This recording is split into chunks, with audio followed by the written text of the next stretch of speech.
Всем привет! С вами канал Собаки Лают, Караван идет. И мы, как и все, летом поехали на юг. И вот мы здесь, в самом южном городе Аргентины, Ушуая. А какая она, узнаем в этом ролике.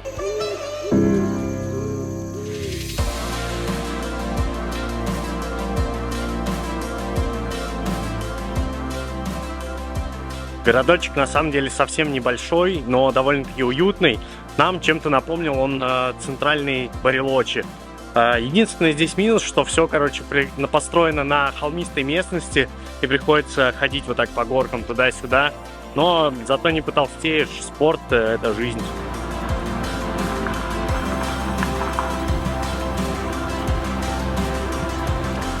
Несмотря на то, что городок маленький и его легко можно обойти пешком, Ушуая – второй по туристической посещаемости город в Аргентине после Буэнос-Айреса. И даже мрачный исторический бэкграунд Ушуаи не мешают чувству уюта, которое тут царит. Как изначально Ушуая была местом ссылки заключенных, и вообще много что построено здесь заключенными, здесь абсолютно по всему городу тебе как бы напоминают об этом. И все сувенирки обязательно с тюремной тематикой.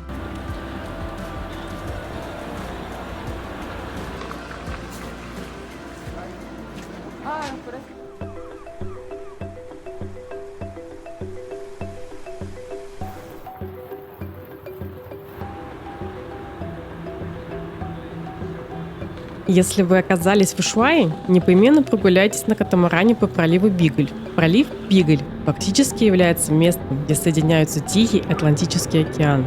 Название свое пролив получил в честь парусного фрегата Бигль, на котором Чарльз Дарвин осуществил кругосветное морское путешествие и сделал кучу суперских полезных открытий, повлиявших на биологию и географию. А что там с нашей экскурсией, кстати? Стоит она $40 на человека, и все на самом деле сделано довольно-таки комфортабельно. Много людей с детьми и довольно-таки прикольно.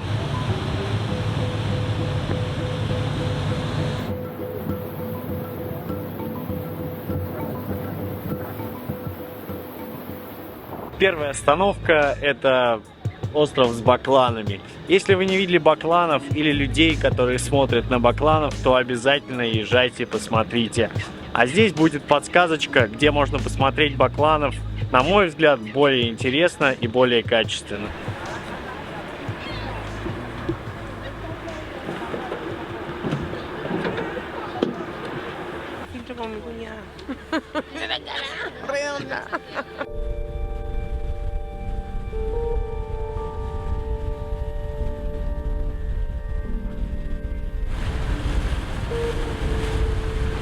Места, конечно, тут реально очень красивые, особенно вот этот дымка от города.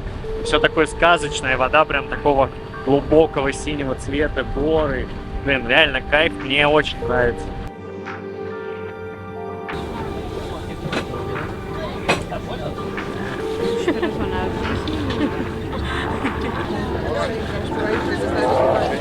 Кто там? Мира, кто там? Кто там был?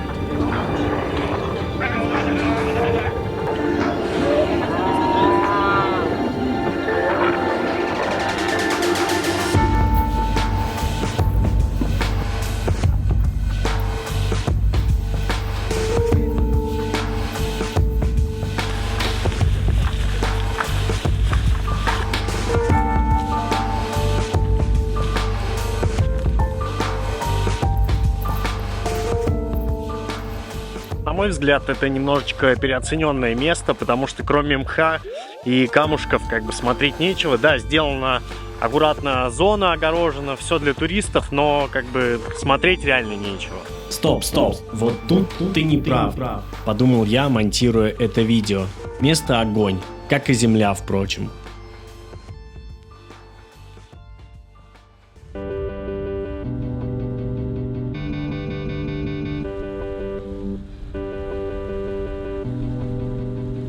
Кульминацией морской прогулки является посещение самого южного на нашей планете маяка. И лично мы советуем вам записаться на экскурсию во второй половине дня. Зрелище невероятное и завораживающее.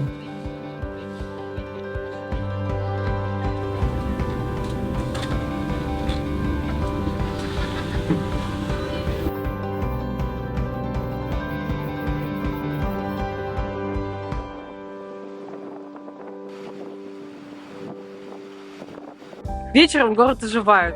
Все собираются в кафешках, и атмосфера становится еще более уютной.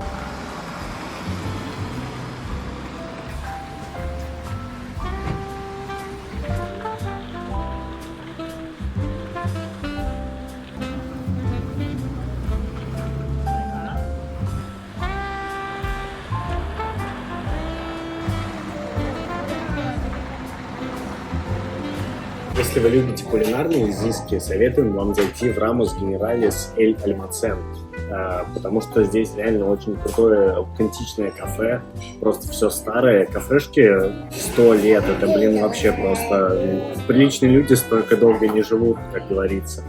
И тут реально такая домашняя уютная атмосфера. Мы были в кафе с крабами, потому что мы почитали там на гугле всякие статейки, типа заходите и поешьте еду с крабами, но там на самом деле очень дорого. А тут цены не очень высокие и все прям вообще топчик.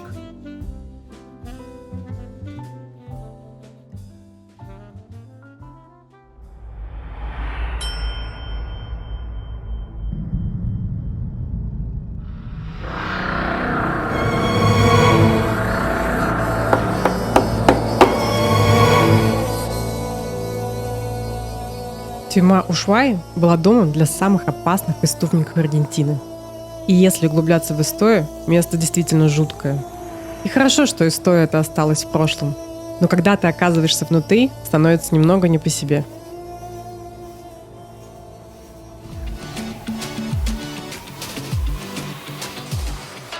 Мне этот музей напомнил какой-то такой провинциальный музей. Я вот сразу вспоминаю свое детство и город Адоев.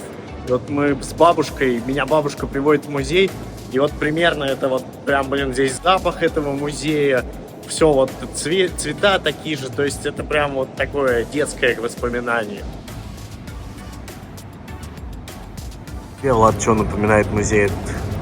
Тоже детское воспоминание, когда ешь булочки в буфете.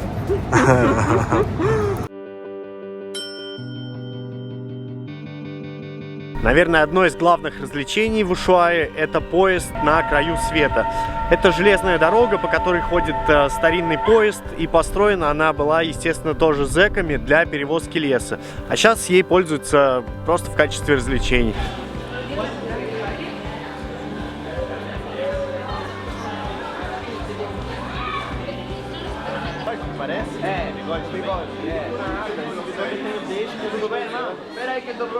Палестина, Сестрал, ветер северный, Эльшинар Серсер, тяжкий груз, секси-лон.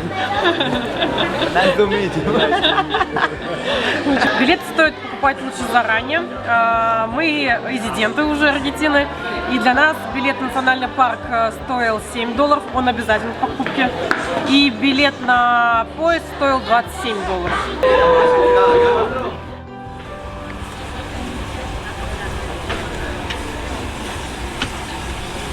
Из приятных бонусов дают горячий шоколад и сладость.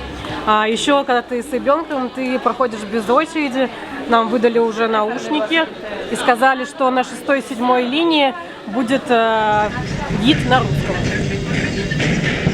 Легенда о мифическом поезде заключенных возникла сразу после рождения города Ушуая и сыграла ведущую роль в его процветании, так как до конца XIX века Ушуая была всего лишь деревушкой на острове Большой, населенной несколькими английскими миссиями, созданной на этих землях организацией. Тем временем наш поезд, удивительно похожий на Хорвудс Экспресс из Гарри Поттера, неспешно прибывал к своей первой остановке. Поезда, точнее паровозы на узкой колейке, используются действительно старинные, хоть и отлично отреставрированные. Топливом для паровоза, как и в прошлом веке, служит уголь. Да, история не очень экологичная, но зато погружает в былую атмосферу. Тут же есть вагонетки, на которых заключенные вывозили срубленную древесину. Вообще, железная дорога на краю света оставляет двоякое впечатление. Все очень красиво и атмосферно, но пока не подумаешь о том, для чего она была построена и в каких целях использовалась.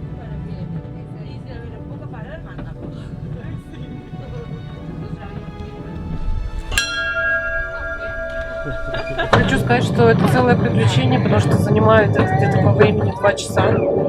Ты успеваешь устать. И, в принципе, даже по парку не особо охота ходить, особенно с ребенком. Просто, короче, покататься на поезде и вернуться домой обратно.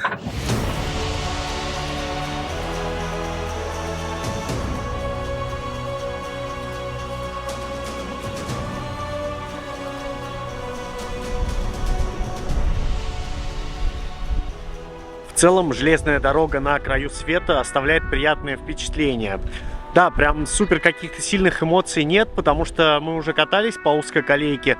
Если не смотрели, обязательно посмотрите наши видео из Краснодарского края и из Карелии. Это вообще самое наше первое видео, которое мы снимали еще на телефон 3 года назад. И, блин, это вот тогда у нас были прям эмоции, когда вот ты первый раз прям садишься и едешь на таком старом поезде по узкоколейке. Прям, ну, вау, это завораживает.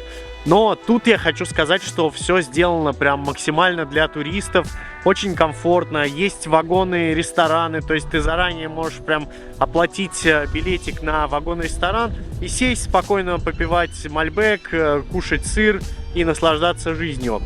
Но, опять же, что очень приятно, прям очень приятно, это то, что вот специально под нас всего было, вот мы вдвоем с Владой были из русскоговорящих, и под нас прям поставили 7-й канал в аудиогиде, и это тоже очень приятно. А еще очень удивило, как вообще люди из этого места, которое пропитано на самом деле болью, сделали такое туристическое развлечение. То есть ты, когда едешь, ты слушаешь аудиогид, там рассказывается, в каких условиях сидели эти заключенные, как тяжело было рубить этот лес, вообще, как здесь невыносимо приходилось этим заключенным, этим зэкам. Но из этого, видите, сделали прям развлечение, и все позитивно, все прям супер.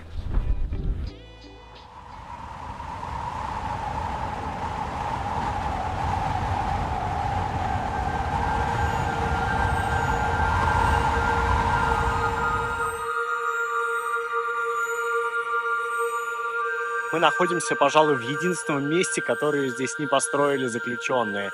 Это самый южный горнолыжный курорт в мире – Серра Кастор.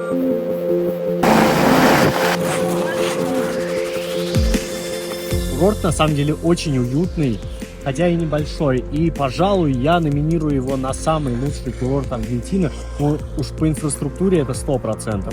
Тут есть все абсолютно. Можно сдать ребенка в детский садик и самому покататься, чем мы вот воспользовались. Да, тут не так много снега на начало июля 2024 года, но в целом реально очень круто. Много кабинок, и самое главное, то, что вот оценит любой горнолыжник, особенно такие горнолыжники, которые катаются давно, это полное отсутствие очередей. Это просто сердечко.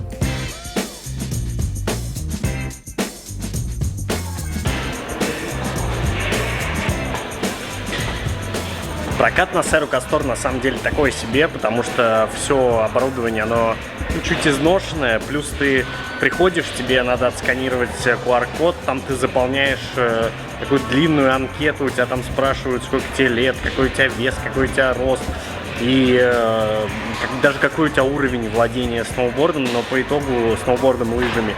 Но по итогу, блин, оборудование все одинаковое, и, типа ты просто тратишь время, ждешь, и в итоге попытка автоматизировать, она как-то здесь провалилась, на мой взгляд. Ну и плюс потом, это опять же может быть со мной лично, на ботинках не было штрих-кода. Я пришел оплачивать на кассу, все долго, в общем, тоже закладывайте, что если вы здесь хотите брать оборудование, то вы час потратите. Зато сдать ребенка в детский садик можно очень быстро и крайне приятно. Ставь лайк, если ты молодая мама и понимаешь, о чем я.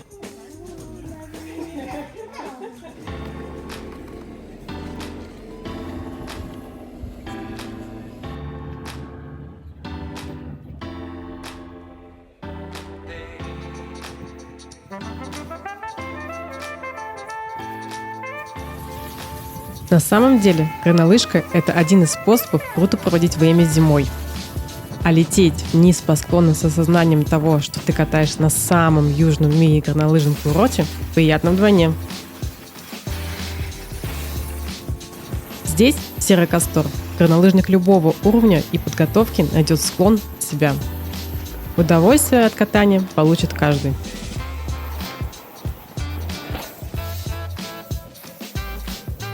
Для детей на курорте Серра Кастор тоже все круто сделано. Есть 3 бэйби-лифта для разного уровня сложности. Для маленьких детей, для постарше детей, в принципе, и взрослые некоторые катаются. И видно, что детская школа прям здесь развита. Там вот пониже есть игрушки мягкие, типа, что ребенок там едет, дает 5 игрушки, она крутится. В общем, действительно на уровне, на высоком уровне. Блин, ничем не хуже, чем в Европе.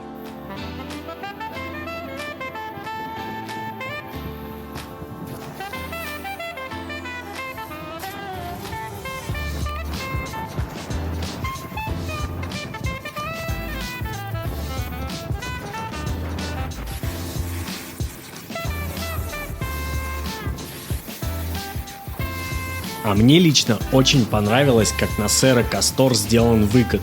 Учитывая тот факт, что на курорте совсем немного народу, можно спокойно на доске докатиться до детского садика. И это реально кайф.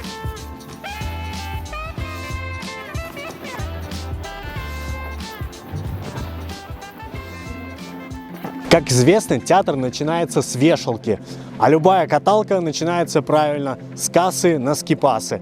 И сейчас я расскажу, сколько стоит день катания тут. Итак, подъемники – это $70, аренда оборудования – это лыжи либо сноуборд плюс ботинки и соответствующие атрибуты – это $40, обед на человека – это минимум $30, это напиток и еда, там салатик и все такое. Такси $15-20 в зависимости от удаленности вашего дома. И самое главное, это сдать ребенка в детский садик. $75 американских.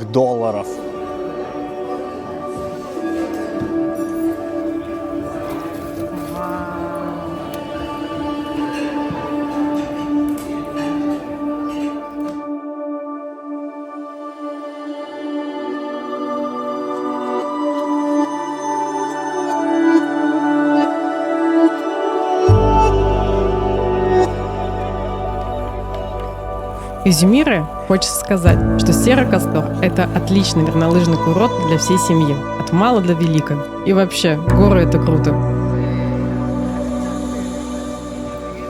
We have husky.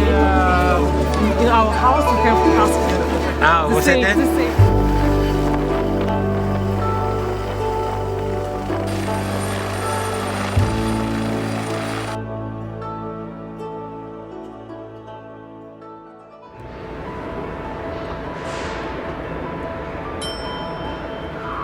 Ну что ж, вот мы в красивейшем, замечательном аэропорту в Ушуаи. Аэропорт сделан тоже прям под стать этому городу, в стиле шале, очень красиво. И наше путешествие подходит к логическому завершению. Мы будем рады вашим комментариям, вашим лайкам. Оставайтесь на связи, потому что впереди еще куча приключений. Всем мир, пока!